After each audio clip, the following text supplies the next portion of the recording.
হরে কৃষ্ণ। আজ 22শে অগ্রহায়ণ 1431 ও 8ই ডিসেম্বর 2024 রবিবার। আজ আমি ভাগবতম পাঠ করছি। শ্রীমদ্ ভাগবতমের তৃতীয় স্কন্ধ 12 অধ্যায় কুমার ও অন্যান্যদের সৃষ্টির শ্লোক 43 থেকে অন্তিম শ্লোক 57। ওং নমো ভগবতে বাসুদেবায়। ওং নমো ভগবতে বাসুদেবায়। ওং নমো ভগবতে বাসুদেবায়। শ্লোক 43। বৈখানসা বালখিল্যৌদুম্বরা ফেনোপাবনে ন্যাসে কুটিচক পূর্বং বরিউদ হংস নিষ্ক্রিয়। অনুবাদ: বানপ্রস্থ আশ্রমের 4টি বিভাগ হচ্ছে বৈখানস, বালখিল্য, হরে কৃষ্ণ, ঔদুম্বর ও ফেনপ। সন্ন্যাস আশ্রমের 4টি বিভাগ হচ্ছে কুটিচক, বরিউদক, হংস ও নিষ্ক্রিয়। এইগুলো ব্রহ্মার থেকে প্রকাশিত হয়েছিল। তাৎপর্য: বর্ণাশ্রম বা সামাজিক ও পারমার্থিক জীবনের 4টি বিভাগ আধুনিক যুগের কোনো নতুন সৃষ্টি নয়, যা অল্প বুদ্ধি সম্পন্ন মানুষেরা অনেক সময় বলে থাকে। এই ব্যবস্থা সৃষ্টির আদিতে ব্রহ্মা প্রতিষ্ঠা করেছিলেন। সেই কথা ভগবদ গীতাতেও 4:13 প্রতিপন্ন হয়েছে। চাতুর্বর্ণং ময়া সৃষ্টম ইতি। শ্লোক 43। শ্লোক 44। আন্নিক্ষিকী ত্রয়ী বার্তা দণ্ডনীতিস্তথৈব চ এবং ব্যাহৃত শাসন প্রণবো হর্ষ দরত। অনুবাদ: তর্কবিদ্যা, বেদ নির্ধারিত জীবনের লক্ষ্য, আইন শৃঙ্খলা, নীতিশাস্ত্র এবং প্রসিদ্ধ মন্ত্র ভূভুব ও স্বঃ, এই সবই ব্রহ্মার মুখ থেকে প্রকাশিত হয়েছে এবং প্রণব ওঙ্কার প্রকাশিত হয়েছে তার হৃদয় থেকে। ইতি। শ্লোক 44। শ্লোক 45। তস্য স্নিগ্ধশীলমভ্য গায়ত্রী চ তচো বিভো ত্রিষ্টুন্মাংসাৎস্নোতো হনুষ্টুব্জ গত্ত সত্ন প্রজাপতে।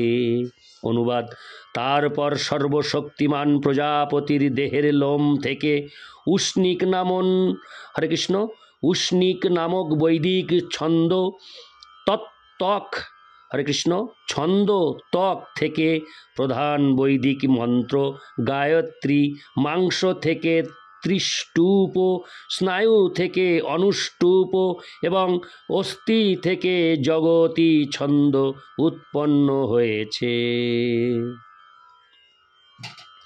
ইতি। শ্লোক 45। শ্লোক 46। মজ্জায়া পঙ্ক্তিরুৎপন্না বৃহতি প্রাণতো ভবৎ। হরে কৃষ্ণ। অনুবাদ: পদ্য লেখার কলা বা পংক্তি তার মজ্জা থেকে উৎপন্ন হয়েছে এবং বৃহতি নামক আর এক প্রকার ছন্দ প্রজাপতির প্রাণ থেকে উৎপন্ন হয়েছে। ইতি। শ্লোক 46। শ্লোক 47।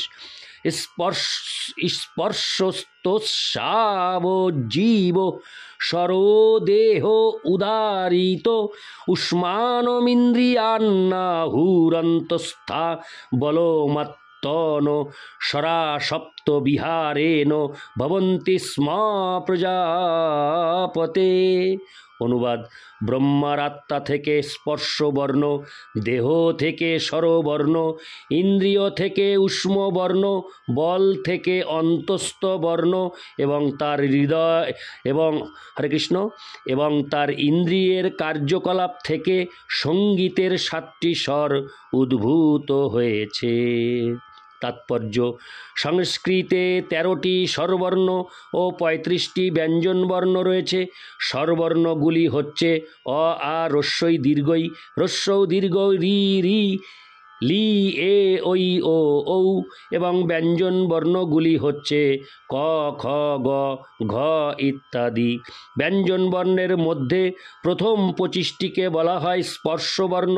এছাড়া রয়েছে 4টি অন্তস্থ বর্ণ। উষ্ম বর্ণ হচ্ছে তালবস্য, পেটকাটা মূর্ধন্যস্ব ও দন্তস্ব।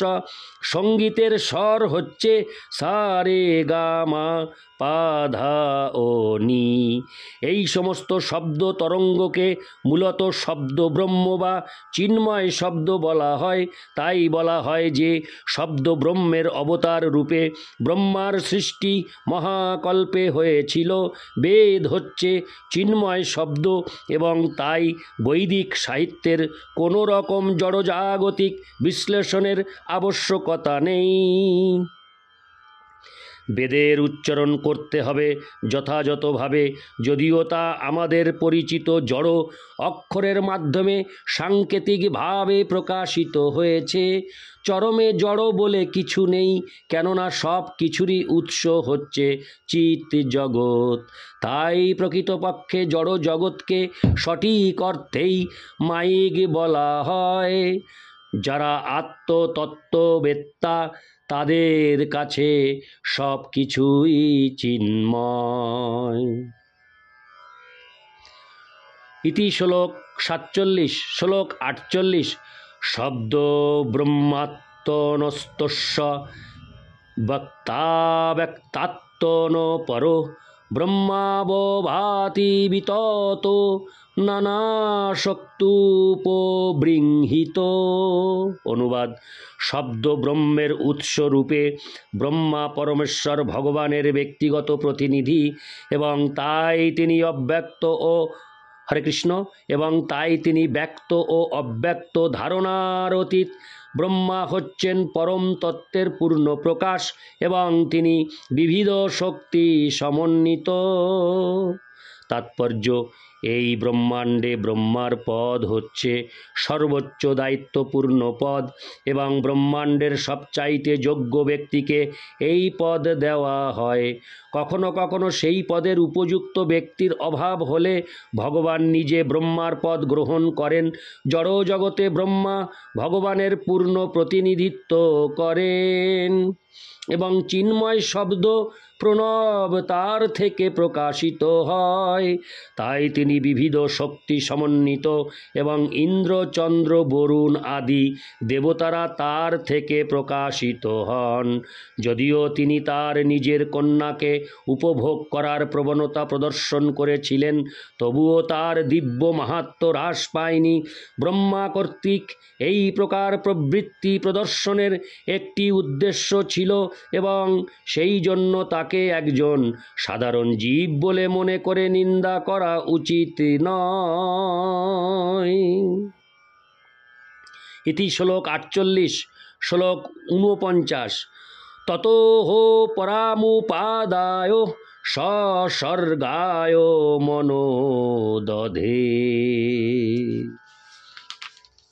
অনুবাদ: তারপর ব্রহ্মা অন্য আর একটি শরীর গ্রহণ করেছিলেন, যার মাধ্যমে যৌন জীবন নিষিদ্ধ ছিল না।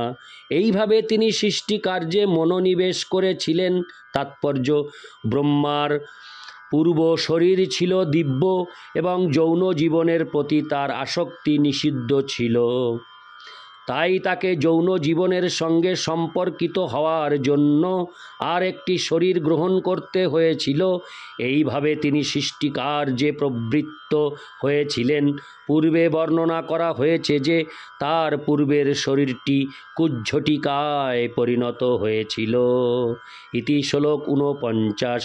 শ্লোক 50। ঋষিনাং ভুরি বীর্যানামপি স্বর্গমো বিস্তৃতম জ্ঞাত্তা, হরে কৃষ্ণ, জ্ঞাত্তা তদোধৃদয়ে ভূয়োশ্চিন্ত আমাস কৌরব। অনুবাদ: হে কৌরব, ব্রহ্মা যখন দেখলেন যে মহাবীর্যবান ঋষিদের উপস্থিতি সত্ত্বেও জনসংখ্যা পর্যাপ্ত পরিমাণে বৃদ্ধি পেল না, তখন তিনি গভীরভাবে চিন্তা করতে শুরু করলেন কিভাবে জনসংখ্যা বৃদ্ধি করা যায়। ইতি শ্লোক 50। শ্লোক 51।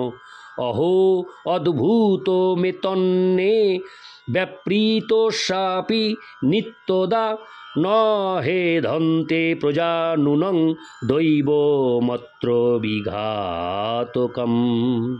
অনুবাদ: ব্রহ্মা মনে মনে ভাবলেন, আহা, কি আশ্চর্য! আমি সর্বদা সৃষ্টি কার্যে ব্যাপৃত রয়েছি, তবুও আমার প্রজাসমূহ বিস্তার লাভ করছে না। দৈব ছাড়া এই দুর্ভাগ্যের আর অন্য কোনো কারণ নেই। ইতি শ্লোক 51। শ্লোক 52।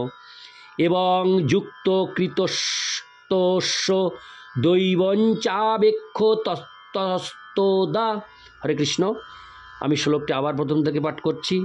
এবং যুক্ত কৃতস্তস্য দৈবঞ্চাবেক্ষতস্তদা কস্যরূপমভূদ দেধাম যৎকায়মভিচক্ষতে। অনুবাদ: এইভাবে তিনি যখন চিন্তামগ্ন ছিলেন এবং দৈব শক্তি নিরীক্ষণ করছিলেন, তখন তার দেহ থেকে আরও 2টি মূর্তি প্রকাশিত হয়েছিল। সেইগুলি ব্রহ্মার দেহ বলে প্রসিদ্ধ। তাৎপর্য: ব্রহ্মার দেহ থেকে 2টি শরীর প্রকট হয়েছিল। তার একটির শ্মশ্রু রয়েছে এবং অন্যটির বক্ষস্থল ছিল স্ফীত। তাদের আবির্ভাবের উৎস কেউই ব্যাখ্যা করতে পারে না এবং তাই আজ পর্যন্ত তারা কায়ম বা ব্রহ্মার দেহ বলে পরিচিত। ব্রহ্মার পুত্র ও কন্যা রূপে তাদের সম্পর্কের কোনো উল্লেখ নেই। ইতি শ্লোক 52। শ্লোক 53। তাভ্যাং রূপ বিভাগাভ্যাং মিথুনং সমপদ্যত। অনুবাদ: সদ্য বিভক্ত দেহ 2টি যৌন সম্পর্কের দ্বারা যুক্ত হয়েছিল। ইতি শ্লোক 53। শ্লোক 54। যস্তু তু তত্র পুমাং সহ ভুন্ননু স্বয়ম্ভুব সরাট স্ত্রী জাসিচ্ছত্তরূপাখ্যা মহিষস্য মহাত্তন। অনুবাদ: তাদের মধ্যে যিনি পুরুষ তিনি স্বয়ম্ভুব মনু নামে পরিচিত হন এবং যিনি স্ত্রী তিনি মহাত্মা মনুর মহর্ষি শতরূপা নামে পরিচিতা হয়েছিলেন। ইতি শ্লোক 54। শ্লোক 55।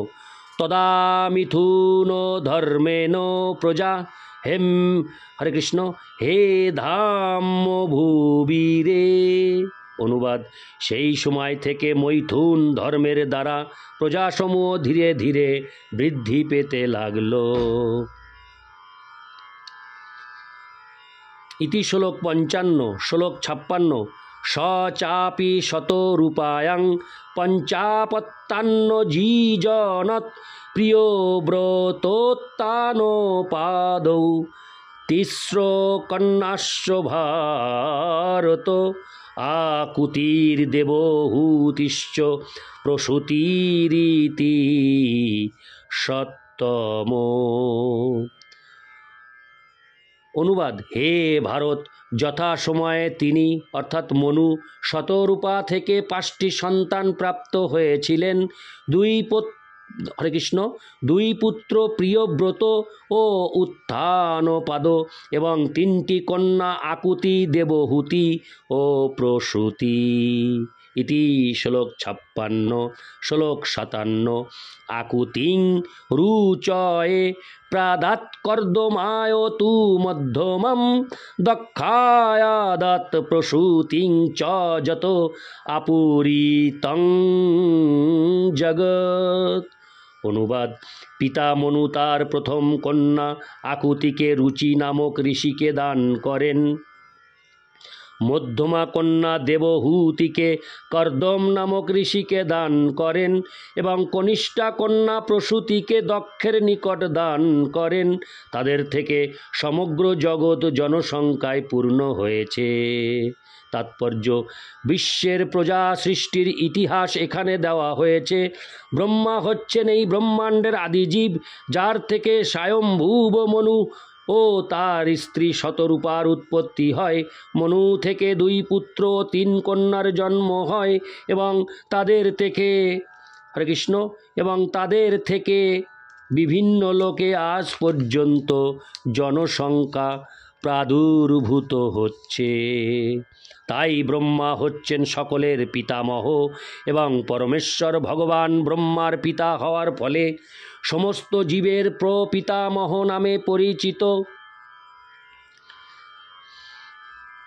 ভগবদ্গীতায় 11:39 তা প্রতিপন্ন করে বলা হয়েছে, বায়ুর্যমোহগ্নির্বরুণ শশাঙ্ক প্রজাপতিস্তং প্রপিতামহশ্চ নমো নমস্তে হস্তু সহস্রকৃত পুনশ্চ ভুয়োপি নমো নমস্তে। আপনি বায়ু, ধর্মরাজ, অগ্নি, বরুণ আদি সকলের প্রভু। আপনি চন্দ্র এবং আপনি হচ্ছেন প্রপিতামহ। তাই আমি বারবার আপনাকে আমার সশ্রদ্ধ প্রণতি নিবেদন করি।